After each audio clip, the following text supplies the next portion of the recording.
The morning fog draped over the rooftops like a heavy wool blanket. From his small bedroom window, Ethan Morales could barely make out the tree. Lying across the street, the autumn leaves just beginning to curl and brown. He stood in silence, bathed in the pale blue light of early dawn, his breath fogging the glass in a slow rhythm.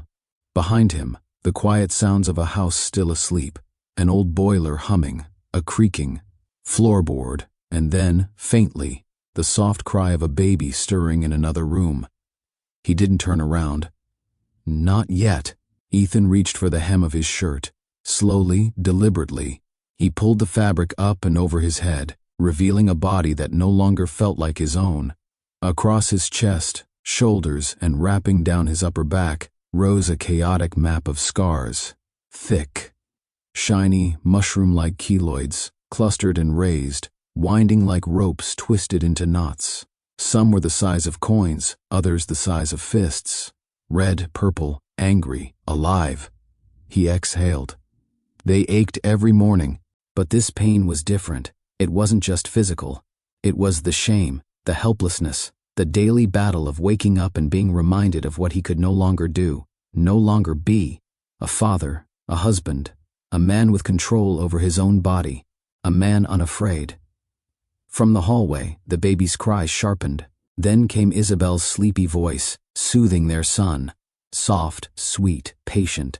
Ethan placed his hands on the edge of the sink, the porcelain cool beneath his palms. He leaned in, studying his reflection.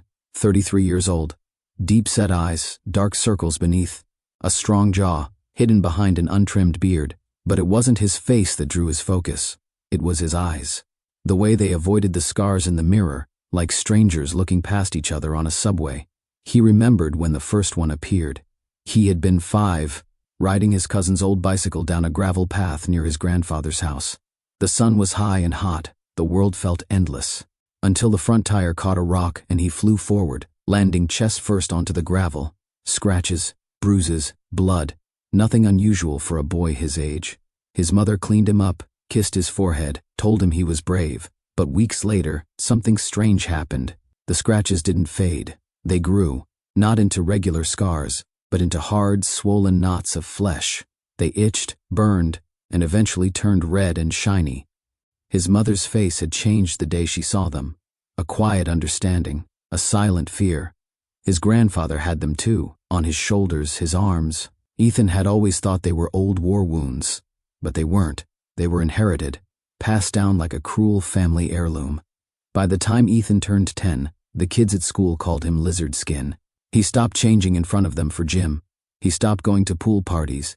He wore long sleeves even in the summer. He had dreams of being a soccer player, like his childhood hero Raul Gonzalez. But as the years went on, every injury from every game left a new scar, and the pain grew more unpredictable.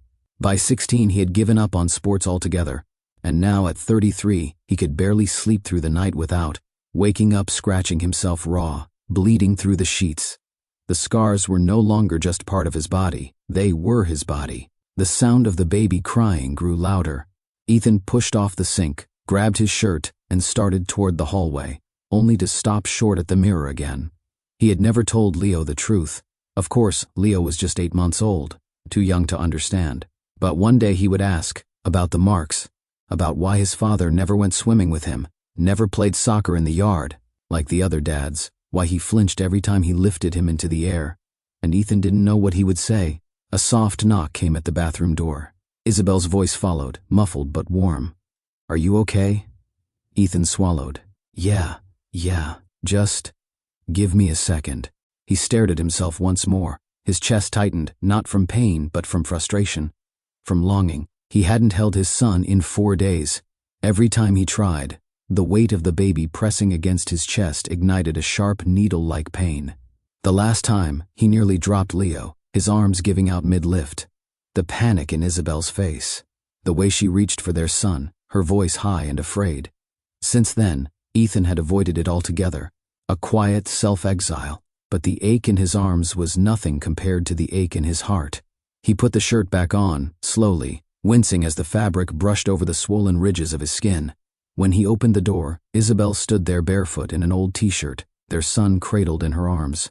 Leo's eyes were wide open, cheeks flushed, a small fist clinging to his mother's hair. "You don't have to do everything alone," Isabelle said softly, stepping aside to let him pass. "You know that, right?" He nodded, but didn't answer. Downstairs, the day would begin like every other, changing diapers, feeding Leo, watching from the sofa as Isabelle carried their boy in ways he couldn't, pretending he was okay with it, pretending that his skin hadn't become a prison, pretending that this was the life he'd chosen. But in truth, Ethan was tired of being afraid of his own body, tired of waking up to pain, tired of watching his son grow from a distance that night after Leo fell asleep in Isabelle. His arms and the house grew still again. Ethan sat at the kitchen table, his laptop open. The light from the screen painted his face in cold blue shadows. He didn't search for keloid scars. He already knew everything there was to know. He had spent years reading forums, blogs, and horror stories. No, this time, he searched for something different. He typed, "top specialists in treating colloidal disease, London." The first result was a name he hadn't seen before. Dr. Louise Hartley. Dermatologist, surgical lead at a private scar and tissue repair clinic, 15 years of experience, specialized in rare forms of connective tissue disorders. And one sentence stood out more than the rest, helping patients reclaim ownership of their bodies. Ethan stared at the screen. For the first time in a very long time, something stirred inside him. Not hope, not yet. But maybe the memory of it. He didn't call that night, but he bookmarked the page. And for Ethan Morales, that was already more than he had done in years. There was a time when Ethan believed he was destined to live in motion. As a boy, he never stopped moving. His legs were always in a sprint, chasing soccer balls across cracked asphalt lots, racing. Neighborhood kids down dusty hills, leaping off porches like superhero landings. Even when he slept, he dreamed of running, the feeling of air rushing past his ears, the ground alive beneath his feet. That was freedom. His childhood heroes weren't rock stars or movie icons. They were men in jerseys, athletes with quick feet and fierce hearts. He idolized Raúl González, the Spanish striker with the magic touch. He had posters on his bedroom wall, stats memorized like scripture. When he scored goals in the backyard, he shouted Raúl's name into the wind, like it might carry his dreams straight to Madrid. But beneath that childhood energy was something quietly growing. The scars. They began small, almost invisible, tucked into the skin where knees met gravel or elbows scraped pavement. But unlike other kids, Ethan's wounds didn't fade. They grew, slowly at first, then aggressively. By the time he was 10, each fall left behind not a mark, but a thick, raised scar that pulsed and itched and refused to lie flat. At first, his parents said it was nothing, that some people just scarred differently. But by age 12, when a mild case of chickenpox left behind a trail of rigid, bulbous welts across his back, they stopped pretending it was normal. Doctors called it keloid formation. Then they used a bigger term, colloidal disease. Some offered creams, others suggested injections. None of it worked. By high school, Ethan's body had started betraying him in ways he couldn't control. A routine sports physical turned into a medical consultation. His coach pulled him aside gently and said, "You're a talented kid, Ethan, but you gotta think long term. One wrong tackle, and you could be in the hospital." He tried to ignore the advice. For a while he played through the pain, wrapping his chest, taping his shoulders, lying to his parents and coaches. But the truth always caught up. One spring afternoon, during a championship match, he went down hard. Nothing dramatic, just a slide into the turf, and within 2 weeks a new keloid had erupted on his thigh, swollen and hot, making it hard to walk. That was the end of his soccer days. He quit quietly, claiming school was getting too busy. No one questioned it, but deep down, it was the first time he felt his identity crack. Movement had been his language, his joy, his way of escaping everything, and now his own skin was turning it into punishment. The gym became his second attempt at freedom. At 17, Ethan began lifting weights, trading cleats for dumbbells. There was something addictive about it, about controlling the way his body changed. For a brief period he felt powerful again. Muscles grew, his posture improved, the scars didn't vanish, but he could hide them better under a frame that looked strong. Then, one evening, he made a small choice that changed everything. He stood shirtless in front of the mirror, frustrated by the way hair, on his chest, seemed to accentuate the jagged scarring underneath. In a moment of impulse, he shaved it clean. By morning, small red bumps had formed, tiny irritations, no bigger than pinheads. He thought nothing of it. 3 weeks later, those bumps had transformed into swollen, glistening tumors of scar tissue. They coiled out from his sternum like vines, branching toward his shoulders. They burned when he breathed deeply. They bled if his shirt rubbed too roughly. They became a part of him overnight, uninvited, permanent, painful. That was when fear began to replace frustration. The body he had once pushed to its limits now demanded he tread carefully. Every razor nick, every scratch, every bump against a doorway might birth another monstrous scar. He stopped going shirtless at the gym. Eventually, he stopped going at all. Friends noticed. Some asked questions. Others simply drifted away. He told himself it was fine. He had school. He had work. He didn't need people staring at him like he was diseased. He didn't need to explain why he winced when they slapped him on the back, or why he never joined them at the beach. But the isolation crept in like fog. He became quiet in a way no one noticed, because boys are allowed to be silent. Stoic. It's mistaken for strength. By his early 20s, Ethan had mastered the art of hiding, not just his scars, but everything they represented: loss, fear, rage, the grief of a body that turned against him. He wore hoodies in the summer, chose corner seats in lecture halls, showered only when alone, laughed when others joked about body image, all while mapping out his escape if someone dared ask him to take off his shirt. He told himself this was temporary, that something would fix it: medicine, time, maybe even prayer. But secretly, he had already given up. He would never run again, never play, never be shirtless at the beach, never feel free in his own skin. The scars were no longer battle wounds. They were borders, and Ethan Morales had learned to live inside them. In his mid-20s, Ethan had crafted a quiet, structured life: work, sleep, errands, repeat. It was a rhythm built for survival, not joy. He worked remotely as a graphic designer, allowing him to stay hidden behind a screen.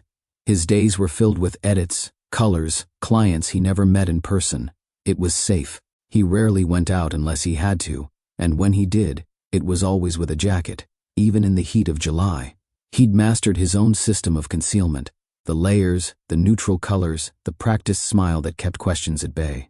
Women came and went in small, awkward encounters, most of them never lasting more than a few casual dates. Some were kind, some curious. A few were cruel. He couldn't blame them. Once he had tried to explain. He remembered the moment.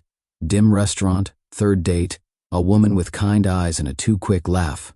He had spoken carefully, choosing words like genetic skin condition and non-contagious.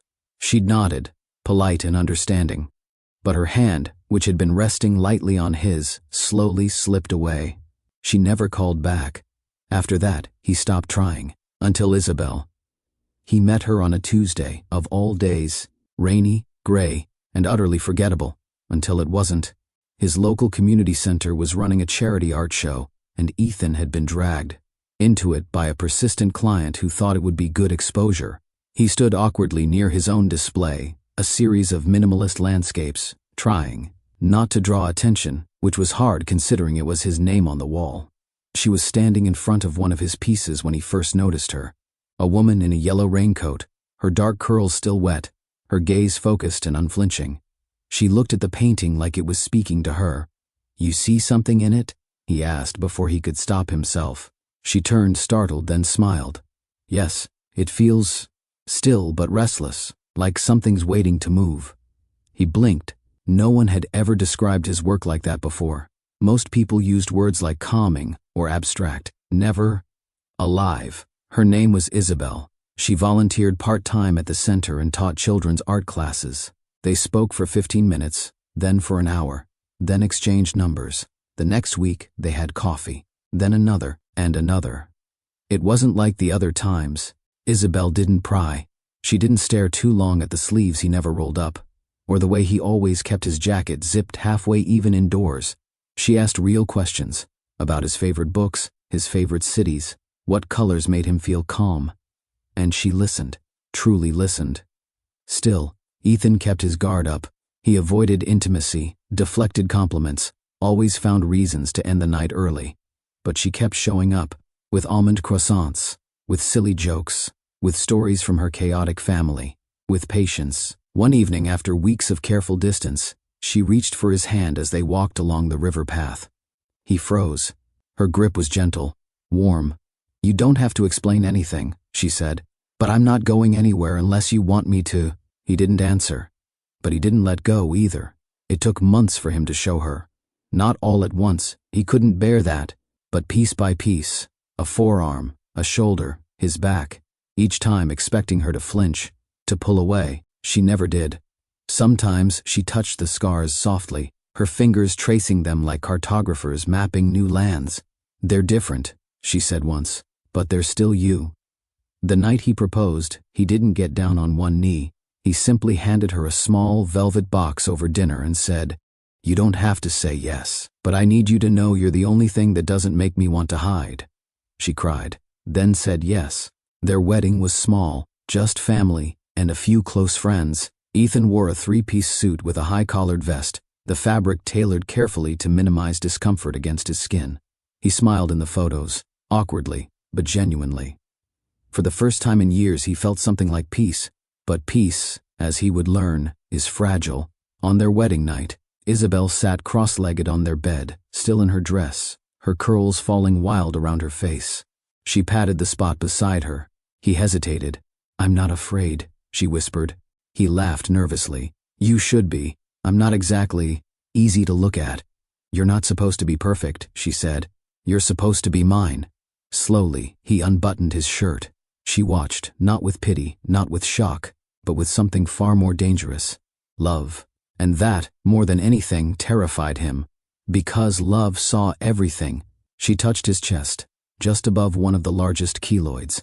It was red and swollen from a flare-up 2 days earlier. He winced. "Does it always hurt?" she asked. "Not always," he replied.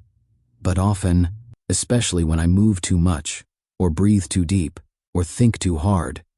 She leaned in and kissed the scar. Then another, then all of him. That night they didn't make love like in the movies. It wasn't all passion and perfect angles. It was slow, cautious, interrupted by his apologies and her reassurances.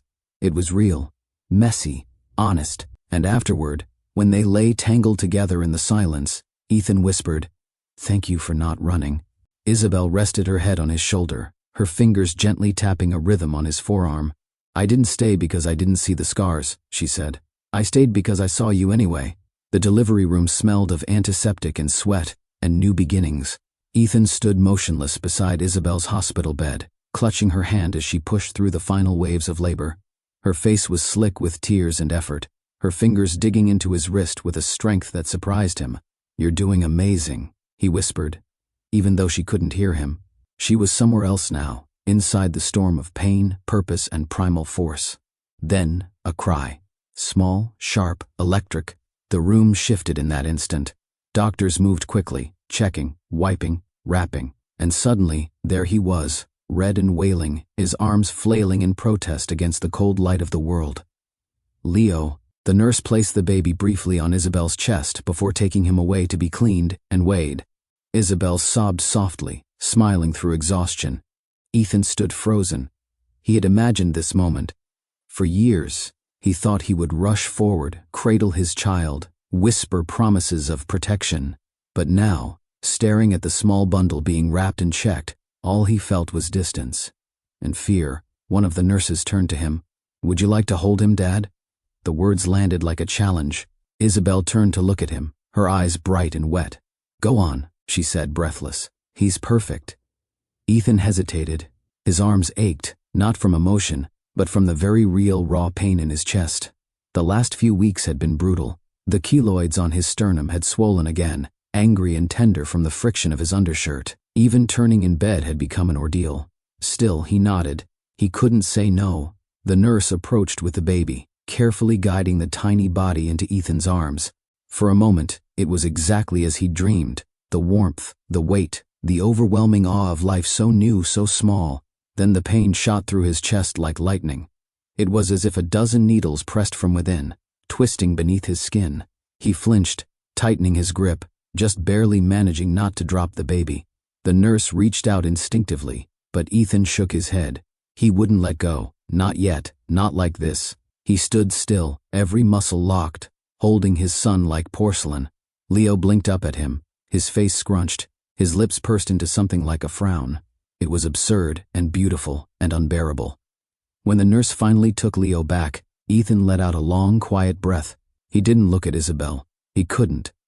That night, as Isabelle slept, Ethan sat in the corner chair of the hospital room, shirt off, fingers gently pressing the swollen ridges of his chest. They were hot, inflamed. One had begun to crack near the center, dry skin splitting from the stretch. He hadn't told Isabelle how bad it had gotten. He couldn't. Because how do you explain to the woman you love that you're afraid to hold your own child? At home, the guilt settled in like dust, unseen, constant, suffocating.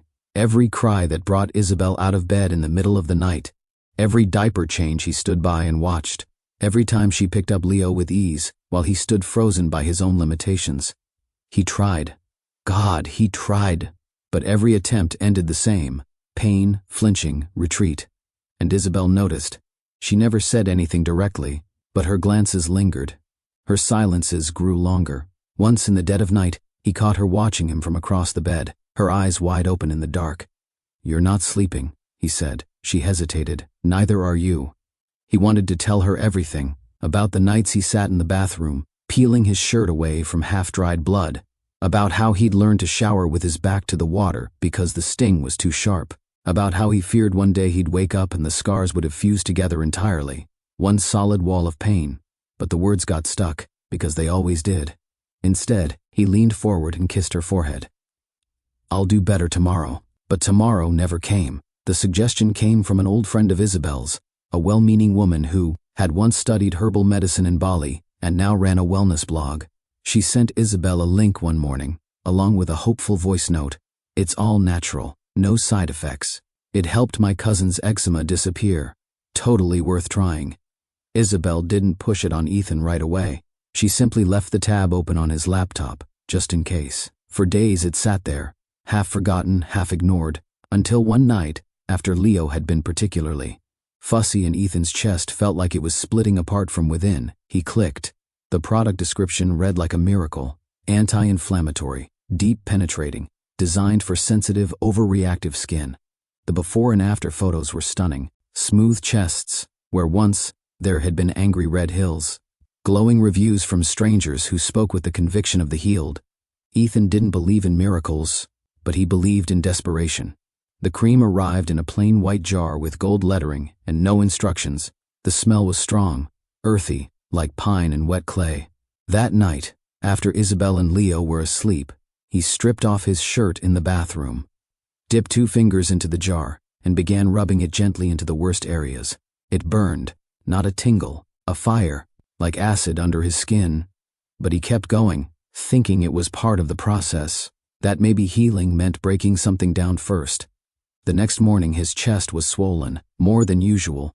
The scars had turned a deep shade of purple and tiny blisters had formed along the edges. When he moved, the skin tugged painfully, as if trying to rip itself free. He didn't tell Isabelle. For 3 more nights, he applied the cream. By the 4th morning, he couldn't put on a shirt without crying out. The fabric stuck to his chest like glue, and when he peeled it off, patches of skin came with it.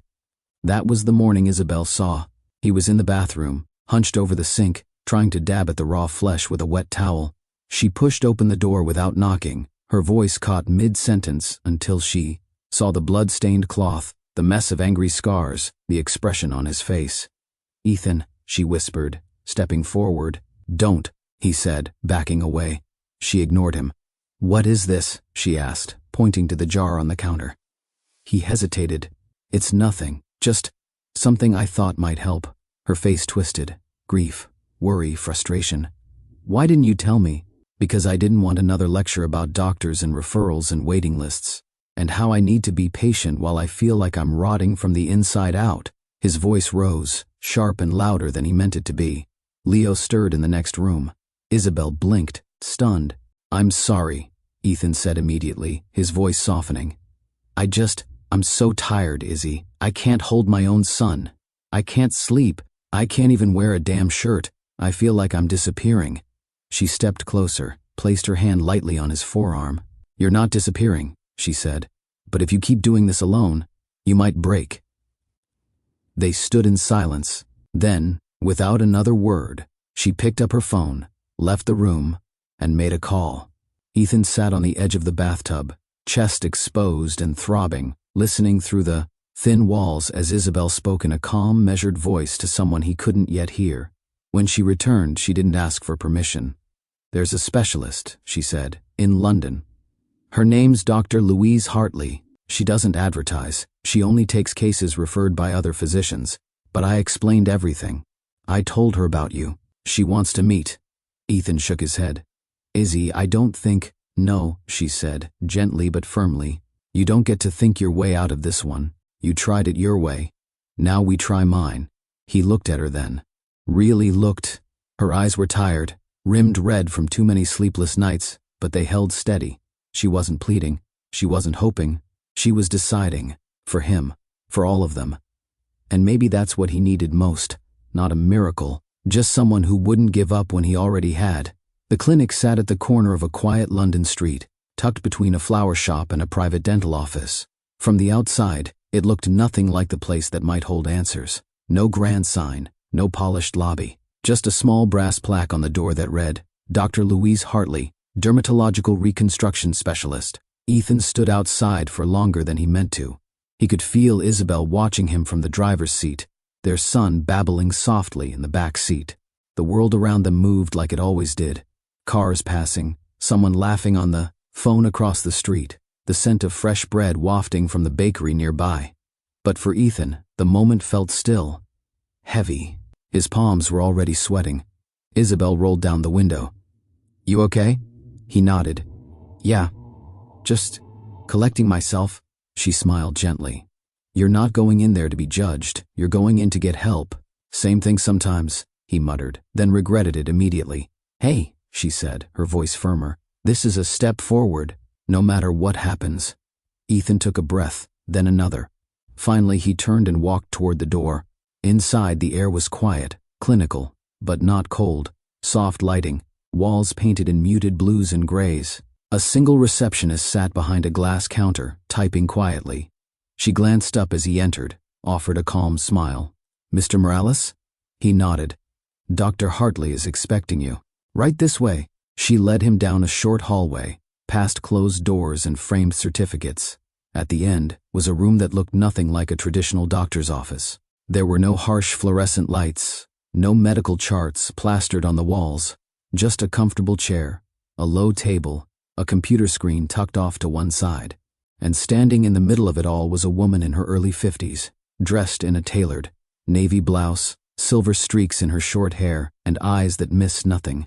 "Ethan," she said, stepping forward with a hand extended. "I'm Dr. Louise Hartley. Thank you for coming." Her voice was calm, grounded. The kind of voice that made you believe she'd seen things worse than yours and wasn't afraid of them. He shook her hand, surprised by how steady hers was and how tense his own felt in return. "I have to admit," he said, half smiling, "I almost didn't come." "That would have been a shame," she replied. "I don't take on many new cases these days. But your wife was very persuasive." He chuckled softly. "Yeah, she usually is." She gestured for him to sit, then took the chair across from him. There was no clipboard. No immediate interrogation. "I've reviewed your photos," she began, "and I have your medical history from your previous dermatologists, but I'd like to hear it from you, in your own words." Ethan hesitated, then slowly he began. About the fall when he was 5, about the way the scars never stopped growing, about the pain, the shame, the gym he quit, the shirts he never removed, about how every attempt to reclaim his body ended in a new layer of scar tissue. He told her about the night Leo was born, the pain in his chest as he tried to hold his son, the herbal cream, the bleeding, the silence. When he finished, Dr. Hartley said nothing for a long moment. She simply looked at him. "You've been carrying this for a long time," she said finally. "Longer than most people could bear. I didn't have much of a choice." "No," she agreed. "But you do now." She stood, moved to the corner of the room where a small cart held gloves and medical tools. "May I?" she asked. He nodded, slowly removing his shirt. She approached with care. Her fingers were gentle, methodical, moving across his chest, shoulders, back. She didn't recoil, didn't wince. She studied him like a map, her expression focused, not pitying. After a few minutes, she stepped back and removed her gloves. "What you have is a rare and aggressive form of colloidal disease," she said. "I've seen similar cases, but yours is unique. The way the scars are growing, interwoven, almost architectural. They're not just reacting to trauma, they're building on each other." "Like tumors?" he asked. "Not cancerous," she clarified, "but invasive, yes. Your skin's collagen production is in overdrive. Any break in the surface, razor burn, acne, even pressure from clothing, can trigger a new flare." Ethan exhaled slowly. "So what do I do? Live in bubble wrap?" "No," she said, returning to her seat. "You live. But carefully, strategically, with help." She leaned forward slightly, her tone shifting from clinical to personal. "I won't lie to you, Ethan. This isn't going to be simple. If we move forward, we're looking at a staged surgical approach. Possibly radiation therapy, steroids, tissue expansion. We'd need to be meticulous, because one wrong move could make everything worse." "Worse than this?" he asked, gesturing to himself. "Yes," she said without hesitation. "But also, better, much better." He looked down at his hands, at the small, pale scar near his thumb, where he'd once cut himself opening a can. Even that tiny wound had left a raised ridge. "I don't know if I can do this," he said. "You already are," she replied. "You're here."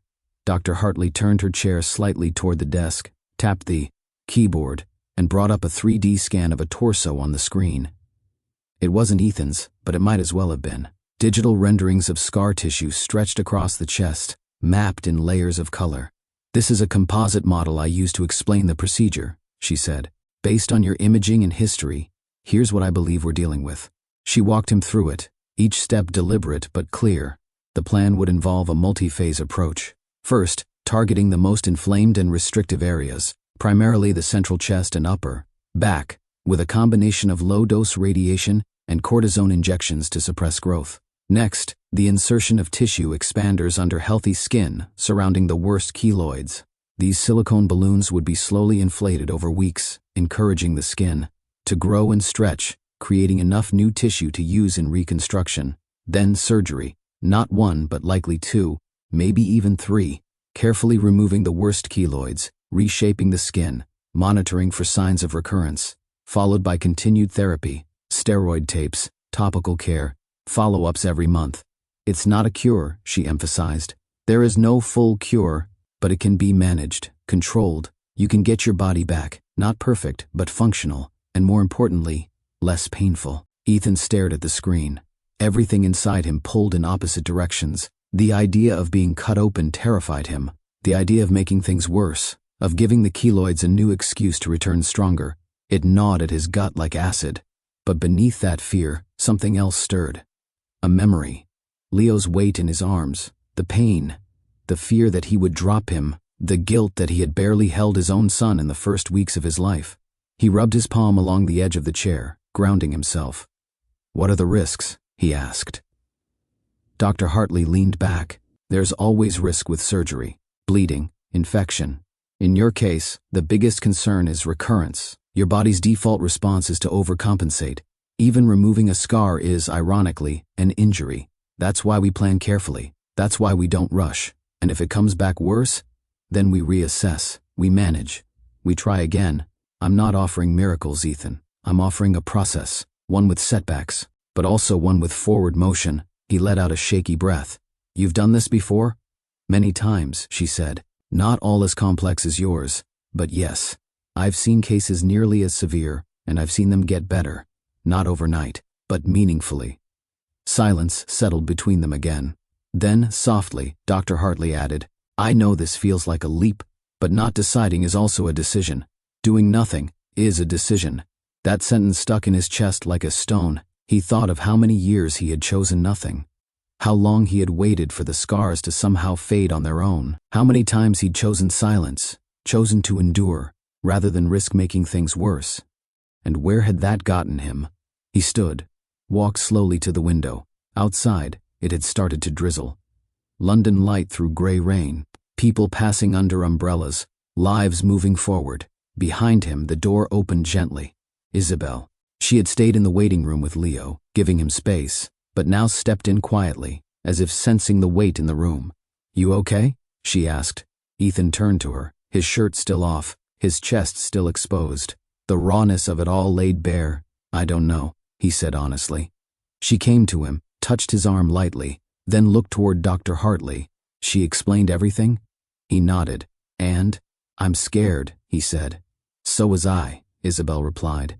"When I called her, I didn't know if you'd come. I didn't know if she could help. I couldn't keep watching you hurt." He looked at her then, really looked.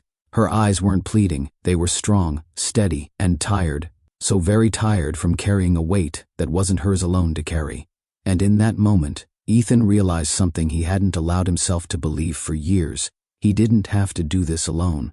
He turned back to Dr. Hartley. "What's the next step?" She smiled, not triumphant but understanding. "We start slow, a few baseline scans, blood work. I'll consult with my surgical team. We'll bring you back in a week." Ethan nodded. Then, for the first time in a long time, he said something he had almost forgotten how to say. "Okay." The night before the surgery, Ethan couldn't sleep. He lay on his side in the dark, watching the slow rotation of the ceiling fan above the bed. Isabelle breathed steadily beside him, one arm resting lightly across his waist. The weight of her hand was comforting, anchoring. But his thoughts ran wild. What if it didn't work? What if it made things worse? What if this was just another chapter in a lifetime of failed attempts? He slid out of bed carefully, trying not to wake her, and padded barefoot to the living room. The flat was quiet, just the low hum of the refrigerator and the distant city sounds through the cracked open window. On the coffee table sat a small leather-bound notebook, a gift from Isabelle 2 Christmases ago. He hadn't written a single word in it, until now. He opened it, clicked his pen, and stared at the blank page. Then he began to write. "Leo, by the time you're old enough to read this, you might never remember the version of me that existed before tomorrow. That's a good thing. That means this worked. That means when I lift you into the air, I won't flinch. That when we run through the park, you won't see me wince from the pain of my own body fighting itself. I'm scared, not just of the surgery.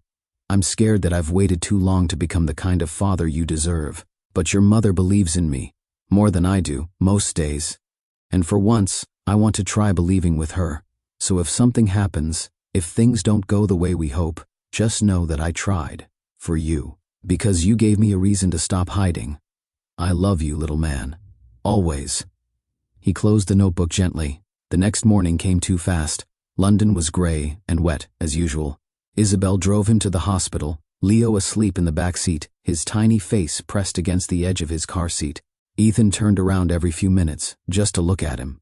He couldn't shake the fear that it might be the last time. At the surgical wing, everything moved quickly. Forms, ID checks, IV lines, the antiseptic smell of preparation. A nurse helped him change into a gown, and Dr. Hartley arrived soon after, dressed in light blue scrubs, clipboard in hand. "You still with us?" she asked, a gentle smile tugging at the corner of her mouth. "Barely," Ethan replied. "But yeah, good. First surgery's just the start, remember? We're placing expanders today, small ones. You'll be sore, but it'll pass." Ethan nodded. She paused. "You want to see what we're removing?" "We scanned the largest formations. I have the model if—" "No," he said quickly. "I know what they look like. I've lived with them long enough." She respected that. Before they wheeled him into the OR, Isabelle leaned over the gurney and kissed his forehead. Her hands were trembling slightly. "You come back to me, okay?" she whispered. "I will," he said. Then quieter. "Thank you for not giving up on me." She smiled through the tears. "I never even considered it." The lights above the operating table were cold and blinding. A nurse placed a mask over his face, and Dr. Hartley's voice echoed faintly as she spoke to her team, measured, confident. "All right, everyone, we've got Ethan Morales, stage 1, tissue expansion placement, and excision prep. Let's make this count." The anesthesia kicked in. Darkness came fast. He woke to a sensation that felt like drowning in cotton, thick, muffled, disoriented. The lights above him were dim now, their intensity softened into a glow. A low beeping came from the monitor beside his bed. His mouth was dry, his limbs heavy, and his chest, God, his chest. It didn't hurt exactly, it felt full, swollen, like something foreign had been placed beneath the skin and hadn't settled yet. He reached for it instinctively, but his hand was stopped gently by another. "Isabelle, you're okay," she said softly. Her eyes were puffy, rimmed red, but her voice carried something steady. "You're out. It's done." Ethan blinked slowly. "How long?" 3 hours. They said it went exactly as planned. He tried to speak, but the words didn't come. Instead, he nodded. Let the weight of her hand press reassurance into his wrist. Dr. Hartley came in an hour later. She stood at the foot of the bed, her expression calm but sharp. There was something different in her eyes now. Respect, maybe. A quiet acknowledgement that Ethan had crossed a threshold few were willing to step toward. "You did well," she said. "Tissue expanders are in place. Everything looks clean." "What does it feel like?" he asked hoarsely. "Uncomfortable, like your body's learning a new language," she replied. "That's normal. Over the next few weeks, we'll slowly inflate the expanders to stretch the skin. If all goes well, we'll have enough viable tissue to begin removal and reconstruction." He let her words wash over him. He hadn't even begun the real fight yet, and already it felt like he'd run a marathon. The days that followed blurred together. Pain came in waves, not the sharp, unpredictable stabs of keloid inflammation, but the deep ache of healing flesh and displaced muscle. Every move reminded him of the foreign shapes beneath his skin, like smooth stones hidden under the surface of a shallow stream. But there was something else. For the first time in years, the pain didn't feel like punishment. It felt like progress. Isabelle stayed with him through it all. Sponge baths, dressing changes, endless encouragement. Sometimes Leo came too, nestled against her chest in a sling, babbling nonsense that somehow made the sterile room feel alive. On the 5th day, Ethan caught his reflection in the mirror. The swelling had gone down slightly. His chest was still bruised, the skin taut and raised over the implanted expanders. But something was missing. A piece of one of the mushroom-shaped keloids, one of the largest, was gone. In its place, smooth pinkish skin. Raw but flat. New. He stared at it for a long time. He didn't cry. Not then. But later that night, when Isabelle had fallen asleep in the recliner beside his bed, and the only sound in the room was the soft hum of machines, Ethan picked up his phone and opened the Notes app. He typed 2 words, "It's working." The first follow-up appointment came a week later. Dr. Hartley examined the area carefully, pressing lightly with gloved fingers. "You're healing ahead of schedule," she said. "The expansion process starts in 4 days. We'll go slow, keep a close eye. No rushing." He nodded. "I'm ready." She looked at him then, eyes narrowing slightly. "Are you?" she asked. He thought of Leo, of the way the baby clung to Isabelle's shoulder every time she carried him into the room, of how, for the first time, Ethan had held his son that morning, just briefly, with a pillow, braced between them, but long enough to feel Leo's tiny fingers wrap around his thumb. "I think I am," Ethan said. "I want to be." Dr. Hartley smiled. "That's enough." They talked logistics for a few minutes more, but Ethan barely heard it. His mind was already somewhere else, somewhere weeks, maybe months ahead, somewhere where his body didn't feel like an enemy, somewhere he could reach for his son without bracing for agony, somewhere he wasn't afraid to be seen. As they left the clinic, Isabelle slipped her hand into his. "You're walking taller," she said. "I'm carrying less," he replied. She laughed softly, then squeezed his hand. It wasn't over, not by a long shot, but something had begun, something real. The weeks that followed unfolded in inches. Each morning, Ethan woke up to a body that felt slightly different, sometimes tighter, sometimes looser, sometimes just quieter. The roaring pain that used to greet him each dawn had dulled to something else, something manageable, the kind of ache you could live with, the kind of ache that meant something was healing. Dr. Hartley's team guided the tissue expansion process with clinical precision. Every few days, Ethan returned to the clinic where a small valve under the skin allowed the doctors to inject saline into the expanders, stretching the surrounding tissue gradually. It was an odd, unsettling pressure, like being inflated from the inside, but he endured it. More than that, he welcomed it. The discomfort was purposeful, measured, controlled. It was the first time in years that anything involving his skin had followed rules. Isabelle came to every appointment. Sometimes Leo did too, his little hands grasping at toys or pulling off his socks and laughing at the chaos he created. Watching his son grow while he too was being reshaped, body and mind, gave Ethan a strange, beautiful symmetry, like they were both learning how to exist in new skin. One afternoon, after an expansion session, Dr. Hartley pulled him aside. "We're nearly there," she said. "The tissue has responded better than expected. You've got viable skin now for the next phase." Ethan blinked. "Already? I know it's fast. But your body's finally listening, and we're going to speak to it very, very carefully." He nodded slowly. "What happens next? We prep for the major excision. We'll remove the largest clusters on the chest. The skin we've grown will replace it. I'll sculpt the new surface in layers. Minimal tension, clean lines. If the body behaves, it will stay flat. And if it doesn't?" She met his eyes, steady as ever. "Then we adapt. But this is your best window. Let's take it." Back at home, Ethan sat on the edge of the bed, staring at his bare torso in the mirror. The swelling from the expanders had given his chest a rounded, almost artificial look. The scars still lined his skin like ancient script, but now they looked disrupted, interrupted, as if someone had taken a chisel to the monuments and left space for something new. He reached out, touched the flat area where the largest keloid had been removed in the first procedure. Still tender, still foreign, but not angry, not screaming. He could breathe deeply without sharp stabs. He could lie on his side without flinching. He could wear a shirt for more than an hour without the fabric sticking to blood or broken skin. One morning, as Isabelle dressed Leo in the nursery, Ethan walked in shirtless. She turned, her mouth slightly open in surprise. He didn't say anything, just stood there. Isabelle crossed the room slowly, placed her hands on either side of his waist, and looked at the healing skin. "It's changing," she whispered. He nodded. "Feels like it." She ran her fingers gently across the edge of the new tissue. "I never thought I'd see this day." "Neither did I," he said. "But I want to see more of them." They embraced carefully, her head resting against his chest. There was a stillness to the moment, but not the kind born of fear. It was peace. The night before the second surgery, Ethan wrote in his notebook again.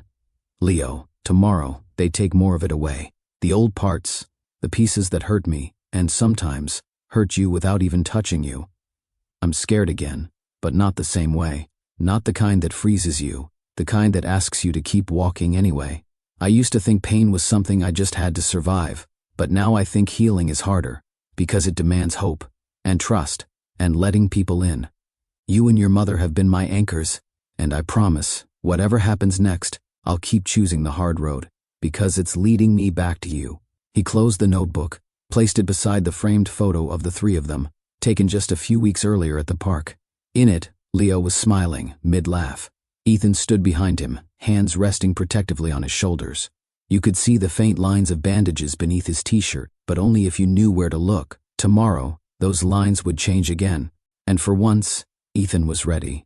The second surgery was longer, more complex, more invasive. Ethan went under not knowing what he'd wake up to. The night before, Dr. Hartley had walked him through every detail, how she'd remove the central keloid mass that had haunted his chest for over a decade, how she'd layer the new skin from the expansion process like puzzle pieces, how every stitch would be placed with the care of a sculptor, not just a surgeon. He remembered nodding, steady on the outside. Inside, he had never been more afraid. This time, when he opened his eyes, he didn't feel panic. He felt light, not in the physical sense. His body was sore, his chest tightly bandaged, every breath careful and shallow, but something beneath the pain had shifted. A tension that had once wrapped itself around his ribs, like wire beneath the skin, was gone. He could breathe. He could really breathe. Isabelle was already at his bedside when he woke. Her hand found his instinctively. She didn't speak. She just smiled, and he knew, without needing to ask, that the surgery had gone well. 2 weeks passed before the bandages came off. It happened in stages. First, the outer wraps, then the gauze, then the delicate removal of the medical tape that clung stubbornly to the healing skin. Dr. Hartley took her time, narrating the process as she worked, calm as always. Then finally, Ethan saw it. His chest, flat even. The skin was new, pink and a little raw. A thin scar line traced where once a mountainous keloid had stood. It wasn't perfect, but it was beautiful. He stared at it in the mirror for a long time, ran his fingers gently across the surface. No sharp pain, no fire under the skin, just sensation. "You're healing exceptionally well," Dr. Hartley said, stepping back. "This is beyond what I hoped for this early." Ethan turned to her. "You did this." She shook her head. "No, you did. I just helped." The follow-up appointments continued, but they became more about confirmation than concern.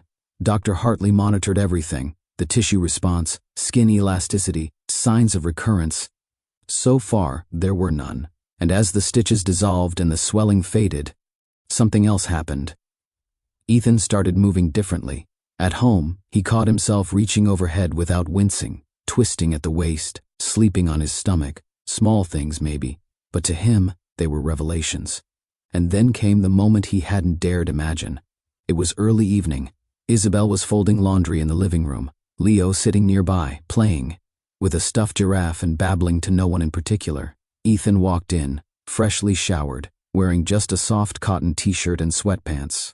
He paused at the doorway, watching his son, the way Leo's tiny hands clumsily flipped the toy, how he looked up at Ethan and grinned. Ethan knelt slowly. "Hey, little man," Leo squealed and crawled toward him, arms outstretched. For a heartbeat, Ethan froze. It had become a reflex, to brace himself against the pain, to hesitate, to flinch. But there was none. Just anticipation. He reached forward, slipped his arms under Leo's body, and lifted him. And for the first time since his son was born, Ethan held him freely. No pillow buffer, no protective brace, no fear, just his arms, his chest, his son. Leo giggled, delighted, and wrapped his tiny arms around Ethan's neck, pressing his warm cheek against his father's face. And Ethan cried, not out of pain, but because in that moment he realized what had been missing all along: touch, connection, fatherhood. Isabelle turned, a half-folded towel in her hands, and froze at the sight. Tears welled in her eyes, and she covered her mouth with one hand. "Oh my God," she whispered. Ethan looked up at her, Leo still in his arms, both of them smiling now. "He's light," Ethan said, voice trembling. "So light." Later that week, they returned to Dr. Hartley for a final checkup before the next scheduled stage. Ethan walked in holding Leo, who was now contentedly chewing on a pacifier, nestled against his father's shoulder. Dr. Hartley looked up from her chart and paused. A slow smile spread across her face.